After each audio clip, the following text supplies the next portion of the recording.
Olá! Na aula de hoje, nós vamos falar sobre as diferenças entre os textos acadêmicos e outros tipos de textos escritos. Nós vamos estar enfocando principalmente o processo de escrita e a função social desses textos, especialmente os textos acadêmicos na nossa sociedade, né?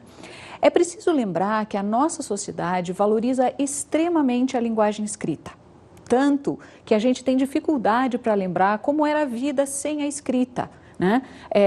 Nós usamos a escrita o tempo inteiro, nós usamos a escrita para saber qual é o destino do ônibus, para anotar os nossos compromissos, para mandar mensagens de texto no celular, para ler manuais, para executar tarefas diárias que definitivamente não seriam as mesmas sem a escrita. Vejamos então algumas dessas múltiplas finalidades da escrita na sociedade hoje. Alguns usos corriqueiros da linguagem escrita são, por exemplo, uma lista de compras, lembretes que se escreve quase todos os dias, avisos, cartas para amigos, e-mails, blogs na internet, documentos em geral, atestados de cartório, registros de todo tipo, leis, contas, multas e assim por diante. Há também usos não corriqueiros da linguagem escrita, como, por exemplo, nos textos acadêmicos, nos tratados filosóficos, nas teses, nos trabalhos científicos e uma série de outros também. Temos também alguns usos mais especiais da atividade escrita, que não se refletem em atividades cotidianas, mas são igualmente importantes na sociedade, como os casos em que se elabora e se redigem o conhecimento científico, que tem como exemplo aqueles textos que eu acabei de falar para vocês, como teses, dissertações, resenhas, artigos e outros tipos de textos acadêmicos. A escrita cotidiana e a escrita acadêmica são tipos de escrita que pressupõem tipos de leitor e procedimentos de leitura também diferentes. Esses tipos de leitor e esses procedimentos de leitura diferenciados também levam a procedimentos de construção de sentidos diferentes entre si.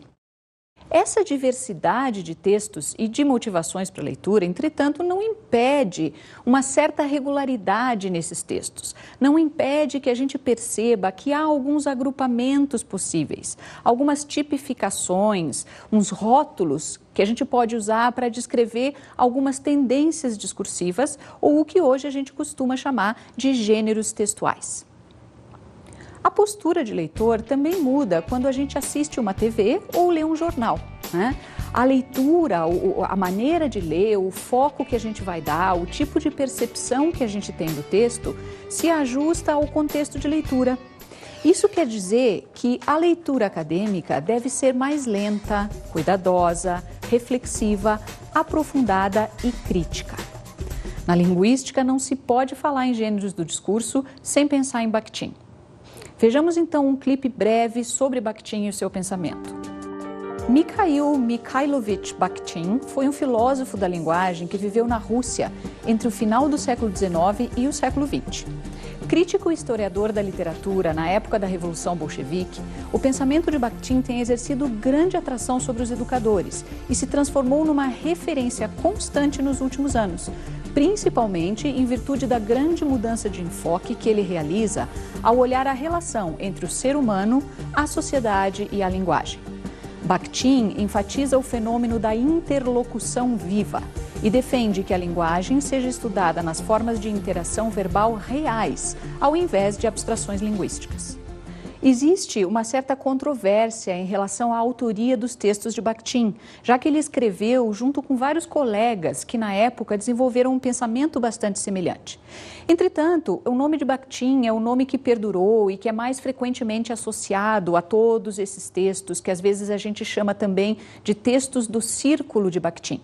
Nós vamos usar aqui nessa aula, para efeitos de clareza, a referência exclusivamente a Bakhtin. Então, vamos falar em pensamento de Bakhtin, mesmo sabendo que existe uma certa controvérsia em relação a essa autoria.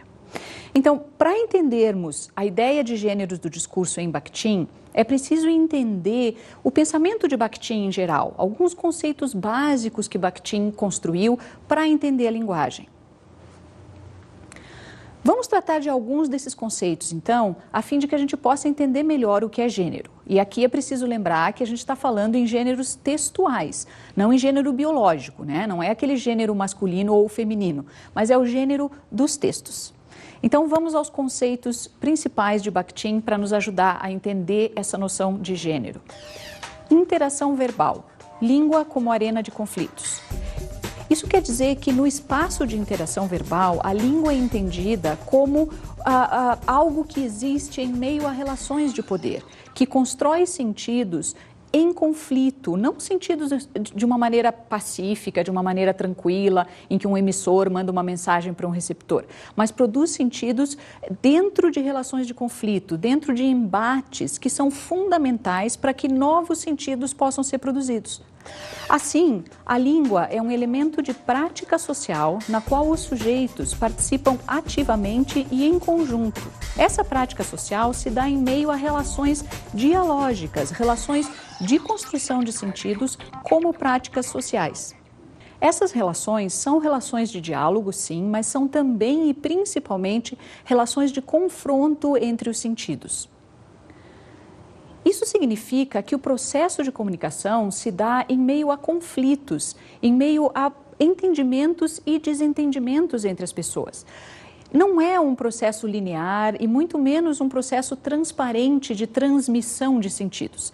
É sim, na perspectiva de Bakhtin, um processo de luta por primazia, um processo de trocas dialógicas e não apenas de diálogos.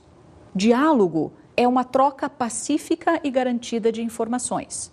A dialogia pressupõe opacidade, indeterminação, movimento, transformação constantes. Tendo então essas ideias de interação verbal, conflito e dialogia em mente, vamos agora ver como é que fica a noção de gênero do discurso em Bakhtin. Para Bakhtin, então, texto é um espaço de interação verbal